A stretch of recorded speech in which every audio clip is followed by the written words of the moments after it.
Have you ever walked into a room and immediately felt something was off? Not because of what was said or done, but because of an invisible weight that seemed to press against your spirit? You weren't imagining it. What you felt was the collision between your light and someone else's darkness, a spiritual warfare that most people never recognize. If this resonates with you, hit that subscribe button and give this video a like. And in the comments, let me know this happens to me or I've done this to someone. Your honesty could help others recognize these patterns. When the eyes deceive you, when words sound beautiful, when actions seem harmless, there is still one thing that remains uncorrupted. It is the truth behind the energy a person carries. In a world full of masks and performances, energy never lies. You must learn to feel before you listen. Before you analyze someone's behavior, learn to observe how their presence shifts your inner space. There are individuals whose words are kind, whose smiles are warm, whose gestures are socially acceptable, and yet something feels off. Something in your gut whispers caution. That is your most ancient alarm system, the wisdom of your inner sense. Energy has no costume. It cannot pretend for too long. It does not wear perfume. It does not know how to lie. It simply radiates what it is. When someone carries darkness within them, even when they try to present light, there will be a disturbance, a restlessness that you feel in your chest, in your breath, in your emotional rhythm. Some people carry an energy that dries the soul. You were laughing before they came into the room, but now you're doubting yourself. You had clarity before you spoke to them, but now you are confused. You were healing, growing, breathing freely, and then they arrived and suddenly your progress feels invalid. Your confidence questioned, your light dimmed. That is not coincidence. That is the residue of their spiritual weight rubbing off onto yours. Words can be rehearsed. Actions can be manipulated. Smiles can be counterfeit. But energy is the essence of a being. It echoes the truth of their spiritual alignment. A person can tell you they love you while secretly envying your light. They can show up for you in public while cursing you in their private heart. Energy does not need translation. It is the soul's language. Your spirit, when uncluttered by noise, always understands it. The mind will argue, the emotions will get attached, the ego will want to prove loyalty. But silence will reveal what logic cannot. Sit with someone in silence and observe how your spirit reacts. Does their presence make your thoughts calm or chaotic? Do you feel more alive or more drained after being with them? Do they leave you with clarity or confusion? These are not shallow indicators. They are sacred signals. Often the demons we encounter do not enter with fire and smoke. They arrive with compliments. They make promises. They wear the face of the familiar. Yet their energy leaves a trail of inner destruction. You are not imagining it when you feel tension around them. You are not being too sensitive when you notice your peace disappearing. You are simply awake, perceiving what most choose to ignore. There are people who do not want you to rise, not openly, but silently. They smile when you speak of your dreams, but inside they hope you fail. They offer help, but their help carries hooks. Their energy does not celebrate your light. It competes with it. They don't protect your spirit. They feed on it. You can only detect them when you stop listening to their words and start feeling their essence. There is a form of darkness that does not roar, does not strike loudly, does not come in storms. It comes quietly. It seeps into conversations. It hides behind jokes. It wraps itself in concern. Yet its nature is parasitic. This is the darkness of consistent manipulation. It begins subtly. A friend or family member questions your memory. That's not what I said, they insist when you know exactly what was spoken. You're being too sensitive, they tell you. When you express that something hurt, you always overreact, they repeat. Over time, something begins to shift.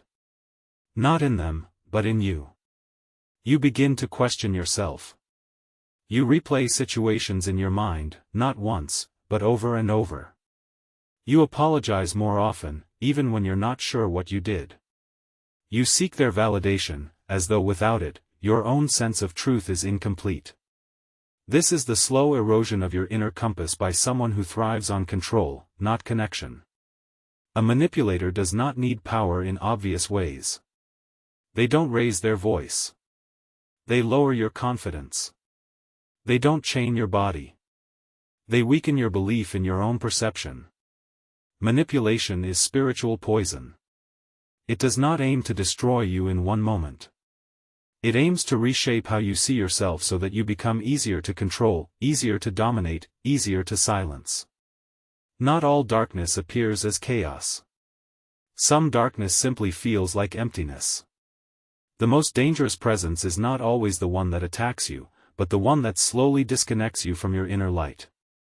There are people whose spirits no longer reach toward the light. They have chosen bitterness over growth, pride over humility, control over connection. When such individuals walk into your life, their influence is not always direct or obvious. Sometimes it feels like nothing at all until you begin to notice that your inner fire is not as strong as it used to be. These people often walk around with empty eyes. You'll notice it not in what they say, but in what they don't feel. You'll share your joy and they respond with cold politeness. You'll express your pain and they respond with silence or worse, indifference. They will never meet you in your emotional depth because to meet you there would require them to be in touch with something they've long buried. Over time, being close to such people feels like walking through a spiritual fog. You don't know exactly what's wrong, but something feels off. You feel emotionally flat. You begin to question your own excitement, your own visions, your own desires. Your spirit, which once soared, now settles. The more time you spend with those disconnected from the light, the more your own light begins to flicker. Charm is a powerful force. It is elegant, attractive, and carefully crafted. But charm when used by someone disconnected from truth becomes a mask. There are people who have mastered the art of appearing kind. They know how to smile at the right moment, how to compliment just enough to gain your trust, how to speak with softness while hiding intentions soaked in manipulation. They study your needs, your weaknesses, your insecurities, not to help you grow, but to learn how to control you. These people do not show you their truth. They show you what you want to see. What you must understand is that truth is never fully revealed in moments. It is always revealed in patterns. One act of kindness does not define a kind person. Real character is not seen in what someone does once. It is found in what they do consistently. Demons do not always appear as violent or aggressive. Often they work silently. Their goal is not just to destroy one person, but to fracture the entire structure of love that surrounds them. They do this not with open war, but with whispered chaos. They divide by spreading confusion, turning people against each other, inserting doubt, jealousy, resentment, and mistrust drop by drop until bonds that once felt sacred begin to crack without a visible cause. People carrying dark intentions thrive in environments of instability. They are uncomfortable with peace because peace requires truth, and truth exposes manipulation. So instead, they stir unrest. They play both sides in a conflict. They feed drama, then pretend to be the solution. They light the fire, then act like the firefighter. This is how demons operate, not through fear alone, but through fragmentation.